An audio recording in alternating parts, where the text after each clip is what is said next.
Hello students. चलिए अपने electrostatics के लेक्चर नंबर 3 में हम लोग आज बात करेंगे properties of charge. Properties of charge. और इतना बहुत माने जितना भी प्रॉपर्टी हम बता दिए हैं उससे बाहर आपका जी और नीट में या क्लास 12th में नहीं आएगा। ठीक है, तो हम लोग स्टार्ट करते हैं बिना वक्त गंवाए। ठीक है, प्रॉपर्टीज ऑफ चार्ज। तो प्रॉपर्टीज ऑफ चार्ज, ठीक। तो पहला प्रॉपर्टी क्या बोल रहा है? पहला प्रॉपर्टी बोल रहा है electric charge is a scalar quantity. ये कैसा क्वांटिटी है? Scalar quantity. कभी भी आप क्यू चार्ज को क्यू और क्यू से डिनोट करते हैं, कभी भी आप इस पर एरो मत दीजिए, कभी भी आप इस पर एरो मत दीजिए, क्योंकि ये गलत है।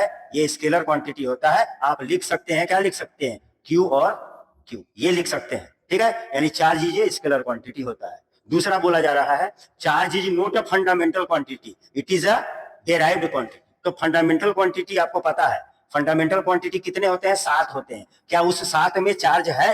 तो देख लीजिए, पहला फंडामेंटल क्वांटिटी होता है लेंथ, दूसरा होगा मास, तीसरा होगा टाइम, चौथा आप लिख सकते हैं इलेक्ट्रिक करंट, इलेक्ट्रिक करंट। ठीक, पांचवा आप लिख सकते हैं टेम्परेचर, टेम्परेचर। और छठा आप लिख सकते हैं लुमिनस इंटेंसिटी, लुमिनस इंटेंसिटी। और सातवां अंतिम है amount of substance, amount of substance. क्या इसमें आपको कहीं भी चार्ज नजर आ रहा है? नहीं आ रहा है। तो ये फंडामेंटल क्वांटिटी है। ये क्या है? ये देखिए, ये सब फंडामेंटल क्वांटिटीज है। ठीक, इसमें चार्ज नहीं है। इसका मतलब चार्ज जो है वो कौन क्वांटिटी है? डेराइव्ड क्वांटिटी है। तो यहाँ देख लीजिए क्या लिखे, electric charge is not a fundamental, not a fundamental quantity, it's a derived quantity. ये दूसरा नंबर प्रॉपर्टी हुआ। चलते हैं नेक्स्ट, तीसरा। तीसरा बोल रहा है, क्या बोलता है? Like charges. तो मान लेते हैं यहाँ पर पॉजिटिव क्यू है और यहाँ पर भी पॉजिटिव क्यू है, तो ये रिपेल करेगा। क्या करेगा? रिपेल करेगा। अगर हम माइनस ले लेते हैं, माइनस क्यू, और यहाँ पर भी माइनस क्यू ले लेते हैं, तो इसे ये बहुत दूर है, तो ये भी क्या करेगा? रिपेल करेगा। यानी ये दोनों क्या करेगा? दोनों कंडीशन में रिपेल करेगा, रिपल्सन होगा। ठीक है, लेकिन अगर हम एक पॉजिटिव ले लें और एक नेगेटिव ले लें, तो ये दोनों एक दूसरे को क्या करेगा? अट्रैक्ट करेगा, तो अट्रैक्ट करेगा। ठीक है, तो like charges repel each other while like charges repel each other while unlike charges attract each other. ठीक है, तो यही हमने लिखा है, like charges repel while unlike charges attract each other. Clear है? यहां तक क्लियर? 3 नंबर हो गया। अब चौथे नंबर पर बात करते हैं, charge is always associated with mass. Charge is always associated with mass. तो चार्ज जहां भी रहे, बिना मास के चार्ज पॉसिबल नहीं है, बिना मास के चार्ज पॉसिबल नहीं है, लेकिन बिना चार्ज के, बिना नेट चार्ज के मास पॉसिबल है। ठीक है, ठीक है। तो अगर यहां पर चार्ज है तो आप समझ लीजिए कि यहां मास भी है। बिना मास के चार्ज पॉसिबल नहीं है, लेकिन बिना चार्ज के मास पॉसिबल है किसी भी बॉडी पर। यही बोला जा रहा है। चार्ज, चौथा number, charge is always associated with mass, that is without mass, without mass charge is impossible, but without charge mass is possible, या मास कैन बी पॉसिबल।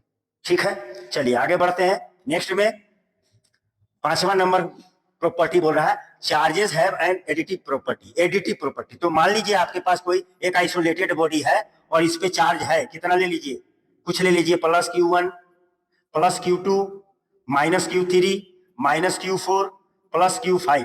तो इस पर Q नेट जो होगा वो सबको हम लोग क्या कर दें? सिंपल एलजेब्रा से जोड़ देते हैं। ठीक है, यानी क्या हो जाएगा? Q1 प्लस है, Q2 प्लस है, Q3 माइनस है, Q4 भी माइनस है और Q5 प्लस है। तो आप ऐसे लिख सकते हैं। यानी इसको सिंपल एलजेब्रा, किसी भी बॉडी पर बहुत सारा चार्ज अवेलेबल है, तो सारे चार्ज को हम लोग सिंपल एलजेब्रा के द्वारा जोड़ या घट जोड़ सकते हैं। ठीक है, क्योंकि charge is A, because charge is a scalar quantity, charge is a scalar quantity. क्योंकि चार्ज क्या है? चार्ज जो हो स्केलर क्वांटिटी है, और हम जानते हैं कि स्केलर क्वांटिटी को सिंपल एलजेब्रा से हम लोग कर सकते हैं, क्या कर सकते हैं? जोड़ या घटा सकते हैं। ठीक है, तो यही बोला जा रहा है, चार्जेस हैव एन आइडेंटिटिव नेचर।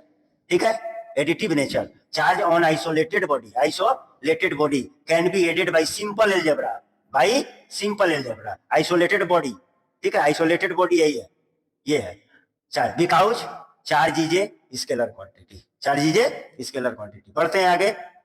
नेक्स्ट, छठा नंबर प्रॉपर्टी, छठा नंबर प्रॉपर्टी बोला charge is invariant in the charge is invariant. देखिएगा, अगर ये चार्ज है और ये किसमें है, रेस्ट में है, रेस्ट माने यानी भी इसका क्या है, जीरो है, तो ये क्यू ही रहेगा।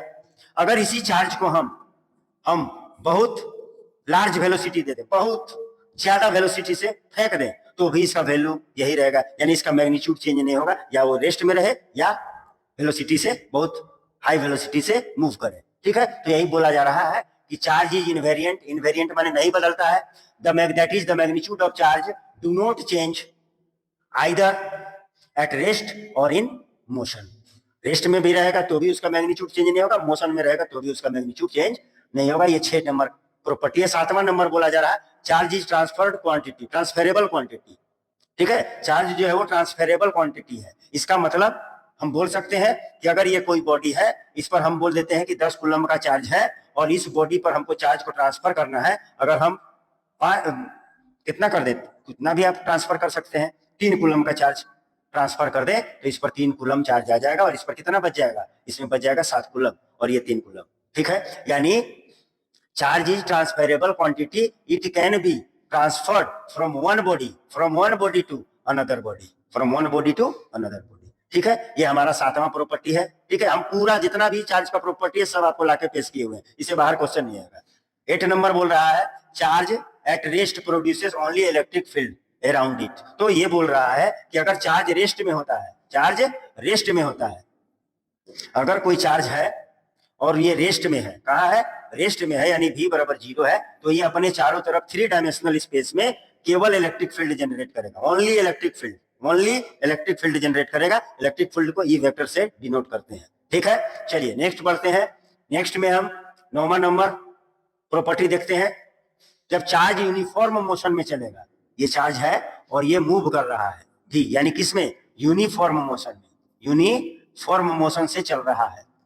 ठीक है, तो ये अपने चारों तरफ 3 डायमेंशनल स्पेस में इलेक्ट्रिक फील्ड भी जनरेट करेगा और मैग्नेटिक फील्ड भी जनरेट करेगा। मैग्नेटिक फील्ड को बी वेक्टर लिखते हैं और इलेक्ट्रिक फील्ड को ई वेक्टर लिखते हैं। ठीक है, तो charge in uniform motion produces both electric field and magnetic field around it. ठीक है, चलिए नेक्स्ट देखते हैं। नेक्स्ट में देखिए क्या है, एक्सेलरेटेड चार्ज। अब बोलिए, देखिएगा, अगर ये कोई चार्ज है और इसमें एक्सेलरेशन हम दे रहे हैं, तो ये अपने चारों तरफ देखिए क्या क्या, इलेक्ट्रिक फील्ड भी जनरेट करेगा, मैग्नेटिक फील्ड भी जनरेट करेगा और इसके साथ साथ इलेक्ट्रोमैग्नेटिक वेव भी और एनर्जी रेडिएट करेगा। ठीक है, यानी accelerated charge produces electric field, magnetic field and radiate energy in the form of electromagnetic wave. ठीक है, चलिए ये 10 नंबर हुआ। अब 11 नंबर में आपको बताते हैं charge is conserved quantity. Charge is conserved quantity. Conservation means होता है neither be created nor be destroyed. ठीक है, यानी पूरा जो हमारे यूनिवर्स का, पूरा यूनिवर्स का चार्ज क्या है, कांस्टेंट है। ना तो हम चार्ज को प्रोड्यूस कर सकते हैं और ना ही हम उसको डिस्ट्रॉय कर सकते हैं। ठीक है, क्या कर सकते हैं, केवल हम एक बॉडी से चार्ज को दूसरे बॉडी पर ट्रांसफर कर सकते हैं, यही हमने लिखा है। तो देखिए क्या बोला जा रहा है, charge is A conserved quantity. Charge is A conserved quantity, it can neither be created nor be destroyed. It can only be transferred from one body to another body. ठीक है, केवल हम ट्रांसफर कर सकते हैं, उसको हम उत्पन्न यानी प्रोड्यूस और डिस्ट्रॉय नहीं कर सकते। चलिए नेक्स्ट देखते हैं, और ये अंतिम प्रॉपर्टी है, इससे जितना भी प्रॉपर्टी बताया उससे बाहर नहीं आने वाला है। ठीक है, चलिए, और इतना प्रॉपर्टी एक जगह में आपको कहीं नहीं मिलेगा। ठीक है, चलिए नेक्स्ट बोल रहा है charge is quantize. Charge is quantize. तो क्वांटाइज का मतलब होता है कि जो मिनिमम क्वांटिटी ऑफ चार्ज है, तो मिनिमम क्वांटिटी किसका होता है, इलेक्ट्रॉन का या प्रोटॉन का, 1.6 × 10⁻⁻19 कूलम। इसका इंटीग्रल मल्टीपल हमेशा होगा इलेक्ट्रॉन। ये क्या क्या है, ये इलेक्ट्रॉन है और ये नंबर है बराबर क्यू होगा, छोटा क्यू लिखिए या बड़ा क्यू लिखिए, कोई फर्क नहीं पड़ता है। ठीक है, तो क्या बोला जाएगा कि किसी भी बॉडी पर चार्ज जो है वो हमेशा इलेक्ट्रॉन या प्रोटॉन के इंटीग्रल मल्टीपल होगा।